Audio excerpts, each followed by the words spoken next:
Bonjour, bienvenue à Parlons Crime, à ce nouvel épisode, l'épisode 27.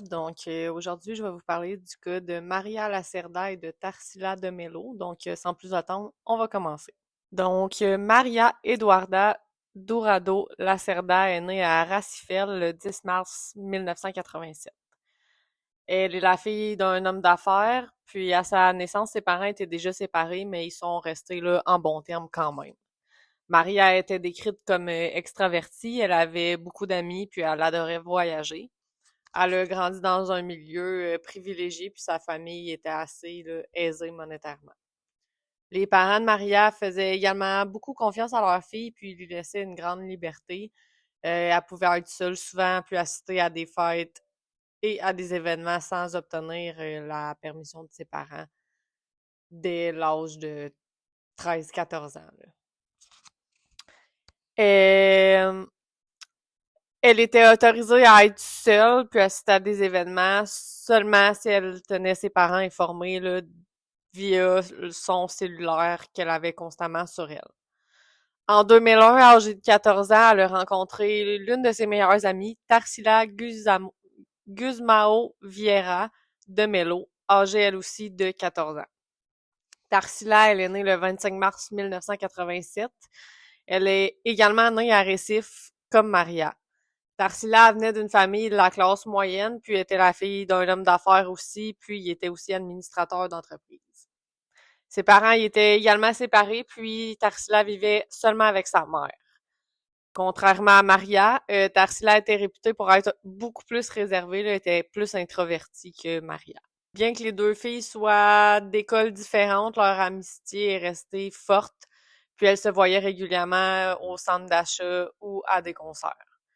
Puis ils faisaient beaucoup d'activités là, ensemble. La famille de Tarsila lui accordait également une liberté assez bonne, là, à condition qu'elle reste en contact avec eux, puis qu'elle leur indique où elle se trouvait en permanence. Le 1er mai 2003, maintenant, les deux filles âgées de 16 ans, ils vont planifier une partie de leur fin de semaine. Ils vont aller à la plage de Serambi, située à Ipojuca. Cette plage, c'était une attraction touristique assez locale que Maria elle avait déjà visitée là, à plusieurs reprises. Donc, le 2 mai, ils ont été à un concert à cette plage-là où ils ont rencontré Tiago Alencar Carneiro da Silva, âgé de 19 ans. Maria le connaissait bien, puis a décidé d'inviter les deux filles à sa maison de Sarambi, où ils ont passé la nuit du vendredi à boire et à profiter là, de leur soirée là-bas. Le lendemain, le 3 mai, Maria et Tarsila ils ont rejoint 6 autres amis pour une excursion en bateau jusqu'à Pontal, à environ 10 minutes d'où elles étaient. Thiago puis sa petite amie ont décidé de rester à la maison, donc ils sont pas allés.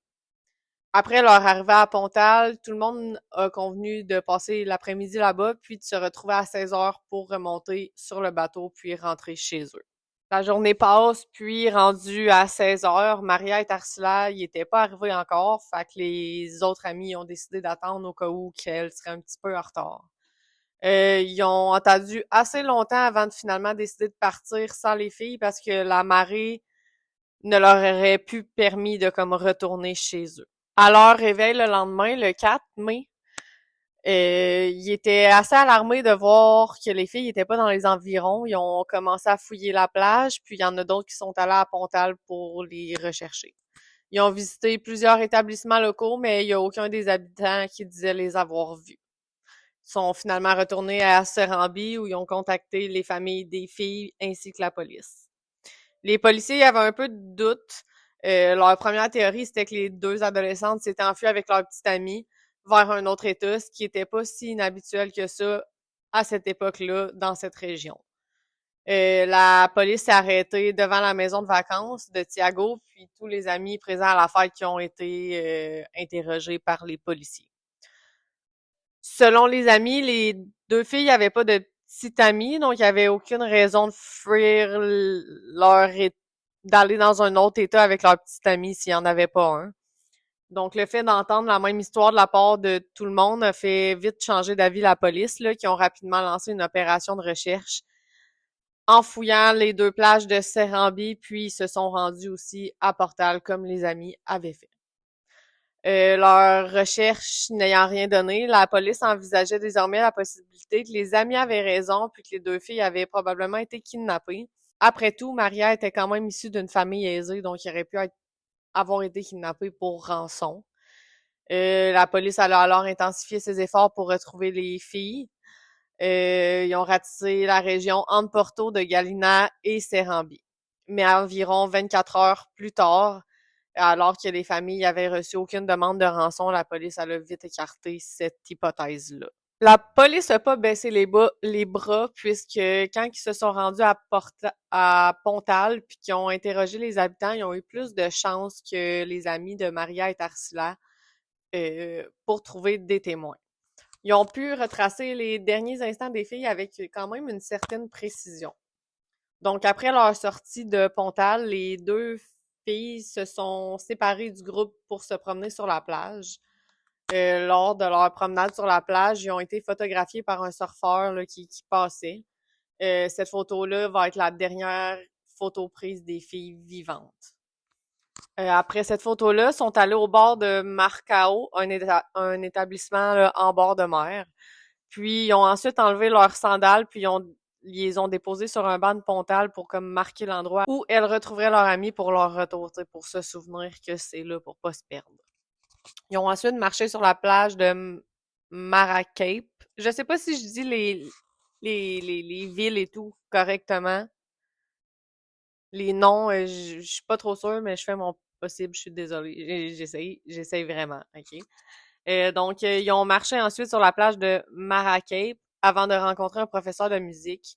Le professeur, il les a ensuite amenés au village de Porto de Galina. Puis, une fois arrivés à Porto, Maria et Tarsila, ils ont réalisé qu'ils n'avaient pas d'argent, puis qu'ils avaient en plus oublié leur cellulaire. Ils avaient donc besoin un peu de l'aide des habitants pour retrouver leur chemin vers Serambi. Vers 18h30, ils ont été vus près de la boulangerie Porto Pao.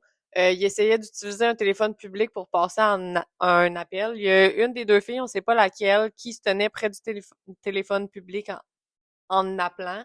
Puis l'autre fille se tenait au coin de la boulangerie puis elle se tordait de douleur. On sait pas c'était quoi exactement la nature de l'appel, c'est toujours resté inconnu, mais la police pense qu'il s'agissait là, de Thiago, le gars de la maison de vacances qui ont fait la fête. Elle se serait ensuite rendue à la boulangerie pour acheter un paquet de cigarettes et de l'eau, qui était assez étrange parce que les filles n'avaient jamais été vues en train de fumer, là. Ils ont aussi tenté d'utiliser les toilettes de la boulangerie, mais l'accès leur a été malheureusement refusé. Ils se sont ensuite rendus dans une salle de jeux vidéo qui était voisine, une salle d'arcade, mais ils n'ont pas pu utiliser les toilettes là non plus. Peu importe à qui avait parlé, c'était évidemment pas quelqu'un qui allait venir les chercher parce que Maria et Tarsila, ils ont été aperçus en train de faire de l'autostop du pouce. Puis finalement, une camionnette reliant Porto à Soco s'est arrêtée, laissant quelques passagères descendre. Les deux filles se sont précipitées vers la camionnette puis ont tenté de parler au chauffeur. Là-bas, les camionnettes, ils font office de bus taxi aussi. Mais il les a pas laissées monter parce qu'elles n'avaient pas d'argent. Puis même si elle pouvait, il a dit à Maria et Tarsila que le bus n'irait pas à Serambi de toute façon. Donc après le départ de cette camionnette-là, il y en a une deuxième camionnette blanche avec un pare-choc vert puis une bande rayée sur la porte de côté qui s'est arrêtée. C'était un vieux modèle, puis la camionnette était très bruyante. Les deux filles se sont presque jetées devant la camionnette pour qu'ils s'arrêtent, puis ils ont demandé s'ils s'en allaient à Serambi. Puis après avoir confirmé qu'ils s'en allaient là, les filles sont montées dans la camionnette, puis la camionnette a démarré. Puis c'est la dernière fois qu'on a vu Maria et Tarsila là, en vie, selon les témoins. Malheureusement, comme sur la plupart des véhicules de cette région-là, la rouille s'était développée sur une grande partie de la surface du véhicule, ce qui a rendu la plaque d'immatriculation illisible. La police elle a également dû gérer de nombreuses fausses pistes. Il y a certains témoins qui ont rapporté avoir vu les filles sur les plages de Maceo, Jao Pessoa et Boa Viagem, mais compte tenu des distances, ces informations, ils pouvaient pas être toutes vraies. Ils étaient quand même à une bonne distance l'une de l'autre. La police elle a également envisagé la possibilité qu'elle soit rentrée à Séranby puis qu'elles aient été assassinées dans la maison de vacances par l'un des nombreux invités qui étaient présents. Puis finalement la police a rapidement écarté cette hypothèse-là. Donc le père de Tarsila, qui était désemparé par l'absence de progrès de la police pour retrouver sa fille, il a décidé de tenter de la retrouver par lui-même. Il a demandé l'aide d'amis d'un membre de groupe de motocross, puis ils se sont tous mis à sa recherche. Ils ont passé des jours à fouiller les champs de canne à sucre de la région situés entre Porto et Séranby. Le 13 mai, le père de Tarsila quitte Récif à moto, accompagné d'un ami proche. Ils sont allés dans une zone reculée sur une route de campagne depuis un champ de canne à sucre là, du district de Camela à Ipojuca. À environ une centaine de mètres, ils ont vu un groupe de vautours là, survolant un endroit. Ils se sont donc dirigés vers les vautours, puis ils ont malheureusement trouvé 2 corps. Il a identifié l'un d'eux comme étant celui de Tarsila grâce à son maillot de bain, ses bretelles et un bracelet de cheville qu'il lui avait donné. Les 2 corps, ils étaient en état de décomposition avancée, puis curieusement, ils étaient même momifiés là, à certains endroits. Puis en raison des animaux, dans le fait qu'ils soient dans un champ, il y a beaucoup d'animaux, il y a certains de leurs os qui ont été retirés de leur corps, mais ils ont été retrouvés là, un petit peu plus loin. La police est arrivée après un certain temps. La scène de crime, se trouvant dans une zone isolée difficile d'accès, indiquait que l'auteur du crime connaissait déjà bien les lieux. En réalité, les policiers ont soupçonné le père de Tarsila simplement parce qu'ils avaient pu trouver les corps, mais leurs soupçons ont été de courte durée, puis ils l'ont rapidement là, écarté. Tarsila avait reçu 3 blessures par balle, dont 2 à la tête puis une à la main, probablement parce qu'elle avait levé ses mains pour essayer de se défendre. Maria, elle avait reçu 2 blessures par balle, une au front puis une à la mâchoire. Les balles ils ont été retrouvées il y a des balles qui ont été retrouvées là, au même moment, puis il a été déterminé qu'elles provenaient d'un revolver de calibre 38. Malheureusement, la police n'a pas protégé la scène du crime, si bien qu'il y avait des véhicules qui se sont rassemblés dans le champ sans aucune barrière pour les arrêter, là, genre aucune sécurité du tout. N'importe qui aurait pu aller chercher des éléments ou mettre d'autres choses, puis ça aurait passé inaperçu. Le bikini de Tarsila avait été arraché, puis le short de Maria a été remonté jusqu'aux jambes. Bien que ça suggère que les 2 femmes avaient probablement été violées, leur corps était tel état de décomposition dans un tel état de décomposition que le médecin légiste n'a pas pu conclure avec certitude que c'était arrivé. Il y a une fouille de la scène de crime qui a permis de découvrir des emballages de bonbons, des lames de rasoir, des morceaux de nylon, puis des mèches de cheveux. Les lunettes de Tarsila avaient disparu puis étaient introuvables. Puis malheureusement, aucun indice ne permettait d'identifier un coupable. En l'absence de preuves matérielles sur les lieux du crime, la camionnette dans laquelle les 2 femmes avaient été vues pour la dernière fois en train de monter restait la meilleure option pour la police. Il y a plus de 60 personnes qui ont interrogé, mais la femme qui a vu les filles monter dans la camionnette, c'était leur principal témoin. D'après sa description, il y a un portrait robot du chauffeur qui a été dressé, ce qui a conduit les policiers à 2 hommes, Marcelo José de Lira, 34 ans, et Valfrido Lira da Silva, 36 ans, souvent surnommés les frères Combero. Le 18 mai, la police a arrêté Valfrido à son domicile, suivi de Marcelo le lendemain à Cacho et Rina, où il avait pris sa camionnette. Selon la police, il se trouvait à Cochaerina pour changer la peinture de sa camionnette en question. Puis la camionnette correspondait parfaitement à celle aperçue par les témoins, ce qui a permis à la police de la saisir assez rapidement. Sur ces mots-là, la police a présenté les 2 hommes à la presse, puis ils ont annoncé l'affaire comme résolue. Les informations sur leurs antécédents sont très rares, mais les 2 hommes, ils travaillaient comme chauffeurs de camionnette depuis 1998, puis leur permis de conduire était falsifié. C'était pas la première fois que Marcelo était arrêté pour meurtre. En mai 2000, les restes torturés et démembrés d'Irakitania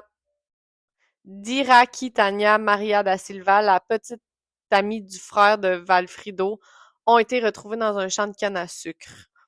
Marcelo il a été arrêté pour ce crime puis détenu pendant 40 jours, mais il a finalement été libéré après que la police a confirmé qu'il se trouvait dans une autre ville au moment du meurtre.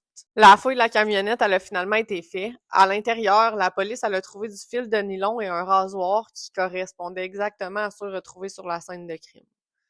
Il y a des mèches de cheveux puis des emballages de bonbons qui ont également été retrouvés dans la camionnette.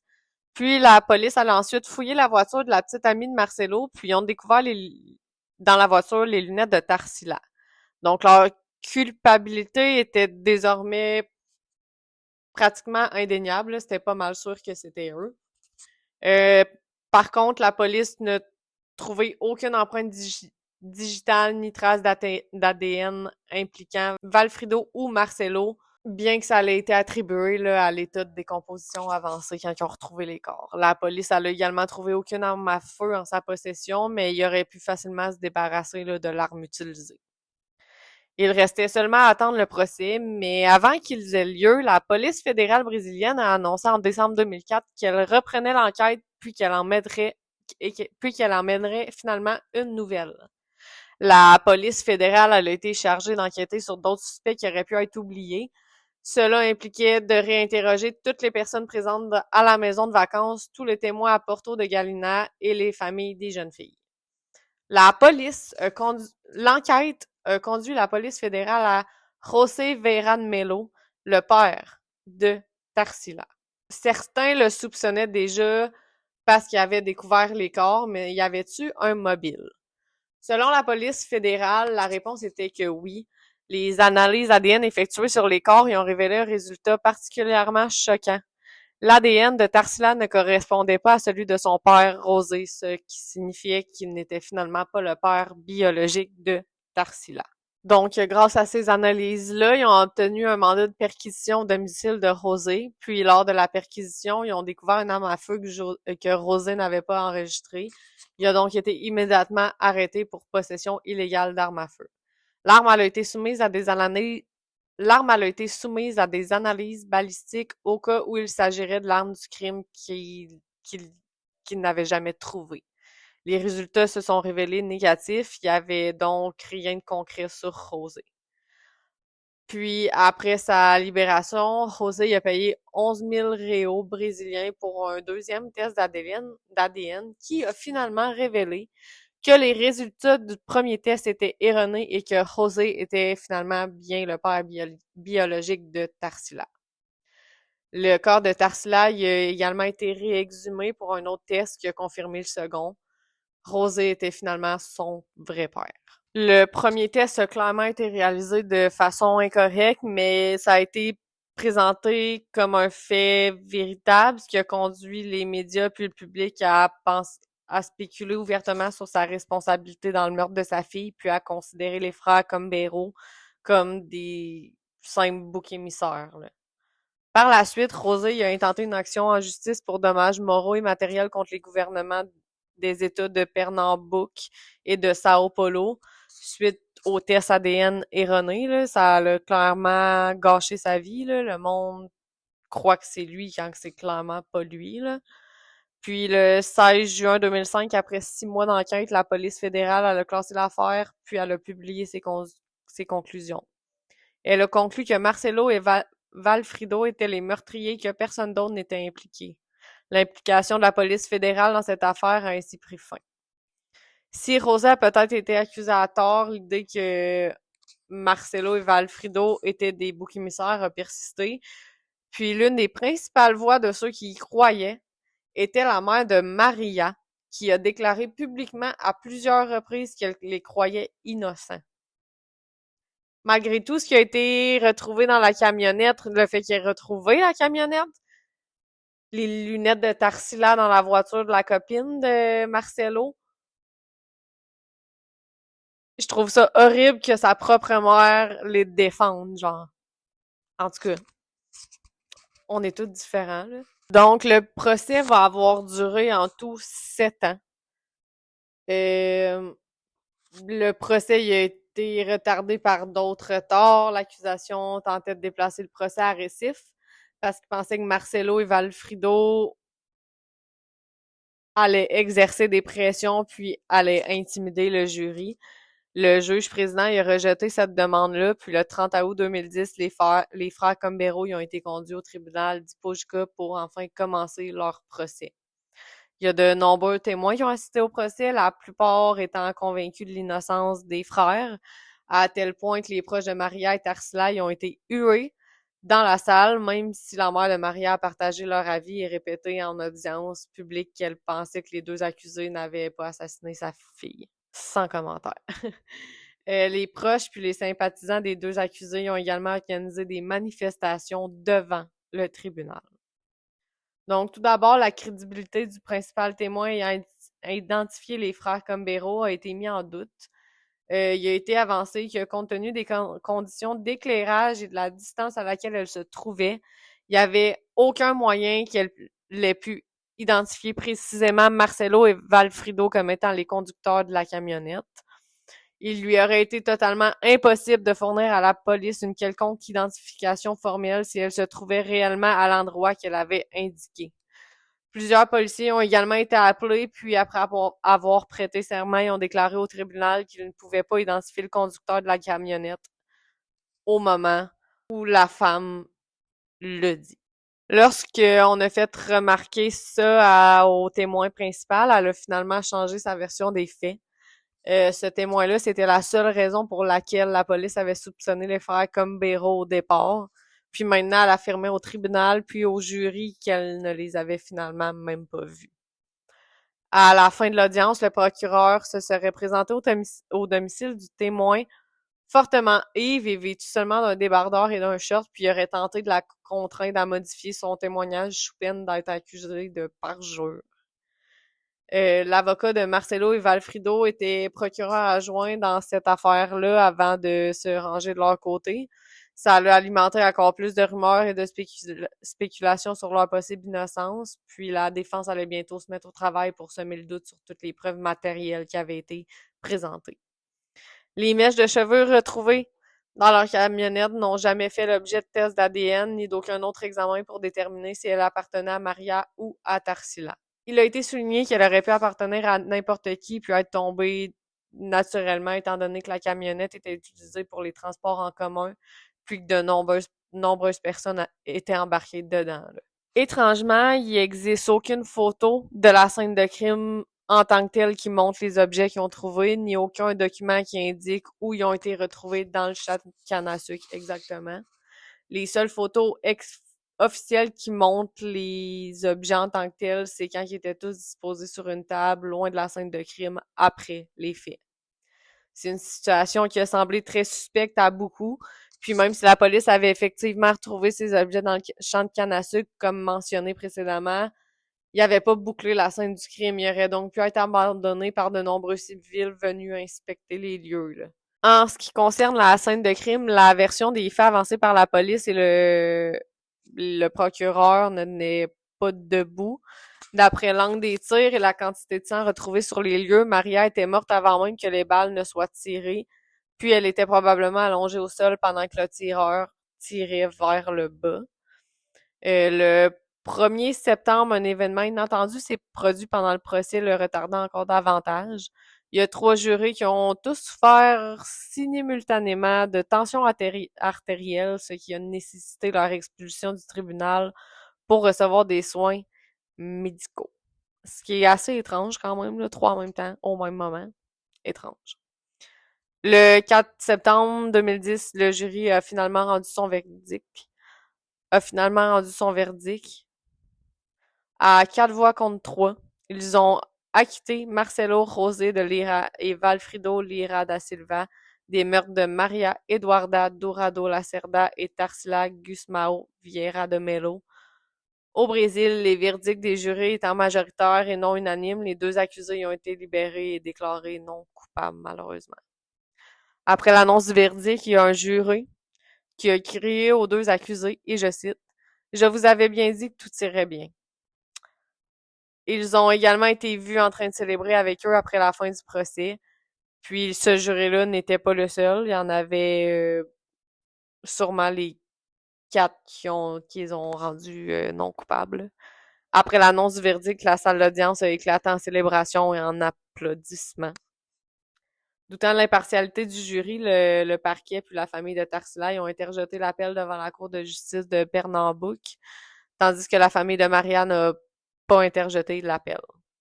Cette fois, il n'y a aucun jury qui a été impliqué. Le 10 mars 2015, l'appel a été accueilli. Le 21 octobre 2015, Marcelo il a été de nouveau arrêté à Ipojuca pour conduite d'un véhicule trafiqué et volé, puis il a rapidement été détenu, puis ensuite libéré. Puis finalement, le 27 novembre 2018, la Cour a également confirmé l'acquittement de Marcelo et Valfrido. Puis l'affaire a alors été classée comme sans suite, puis l'accusation n'avait plus aucune voie de recours. Après le verdict de la Cour supérieure, l'avocat des frères Cambero a annoncé qu'ils allaient poursuivre l'État en justice pour obtenir 1 million de réaux d'indemnisation. Par la suite, les familles des victimes ont pour la plupart disparu de la vie publique. Le père de Tarsila il a maintenu sa conviction que Marcelo et Valfrido étaient coupables, mais il a refusé de commenter après le procès. Pendant ce temps-là, la mère de Tarsila a quitté le Brésil pour s'installer aux États-Unis afin d'échapper aux journalistes qui étaient très harcelants. Le père de Maria il est décédé en octobre 2012 avant même la fin du procès, tandis que sa mère, qui défendait l'innocence de Marcelo et Valfrido, n'a pas pu être jointe là, pour communiquer davantage. Là. D'après moi, elle voulait juste pas. Marcelo il a finalement mené une vie privée loin des médias, tandis qu'un article de 2023 affirme que Valfrido est actuellement en prison. Puis, quand même assez récemment, là, il y a 2 ans, en mai 2023, le délai de prescription est arrivé à son terme, ce qui fait en sorte que, quel que soit le meurtrier des 2 filles, qu'il s'agisse des frères Cambero ou d'un autre, il n'y a plus personne qui peut être poursuivi pour le meurtre des 2 filles. Je trouve que cette histoire est quand même extrêmement triste, là. Et clairement, il y avait beaucoup de preuves contre les 2 frères, mais avec le pouvoir qu'ils avaient, d'après moi, ça a fait en sorte qu'ils ont été libérés puis pas mis coupables. Ils connaissaient du monde dans le jury qui était proche avec eux. Ça a tout été planifié pour qu'ils sortent de là puis qu'il n'y ait aucune conséquence. Moi, ce que je trouve encore plus pire, c'est la mère de Maria qui défend ces 2 gars-là. Clairement, selon moi, c'est eux les coupables. Je dis ça comme ça. Selon la loi, ils le sont pas, donc tant mieux pour eux, c'est correct. Mais j'ai des gros doutes avec toutes les preuves qu'il y avait quand même, à part l'ADN, tu sais, tout ce qui a été retrouvé dans la camionnette. En tout cas, c'est mon avis. Donc, c'est tout pour mon histoire aujourd'hui. Puis, pour nos membres Patreon, on se revoit vendredi pour la vidéo bonus Halloween. Puis, les autres, on se revoit mardi. Merci, bye bye.